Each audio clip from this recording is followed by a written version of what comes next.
may have experience, they may have training, or they may have nothing. They may have found their way on their own and they're doing absolutely the best job they can. What would you say to all of those unpaid carers out there? How would you recognise them? I think for me, they're all just heroes.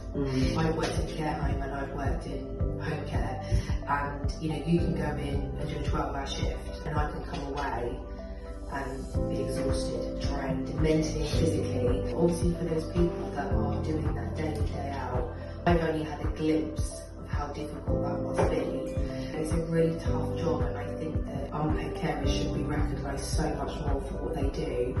I feel the same really. I think, you know, we know how difficult it is for our carers. They're doing lots of visits in one day, or they're doing long visits with the same client. It's a challenging day, or challenging few hours. So if you're there constantly on your own, not getting any support from anybody else really, especially not getting any financial support, a lot of them don't. And so I think it's very easy for us to see how difficult that is. So I think as a business, it's be really nice for us. You can offer advice, information, drop-ins potentially, you know, not just because it's a week where we're supporting or celebrating unpaid carers, but ongoing. If we have a lot of people in our area who need support on maybe moving and handling or dementia, I think that's something that we could absolutely provide to them from our location here. I think anything that can help make it a little bit easier on them, because even the caring side is difficult, but it's likely that if it's maybe a husband and wife, it's not just dealing with the caring aspect, but the housework, all the bills, everything. There's so much to it that I think that if we can support them in any way possible to just make their lives a bit easier.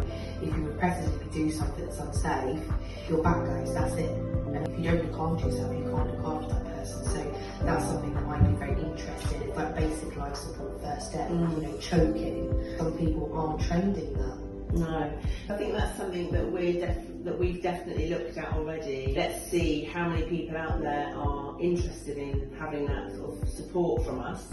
Obviously it would be free, you know, to come into our office, and sometimes it's just to download a thing, just to have that conversation with other people in their situation, or us professionals in the sector, and just tell us what they're doing, what they're going through. They might not want any physical help, they might just want somewhere to say, this is really tough at the moment. Yeah, and we can provide that. Yeah, definitely.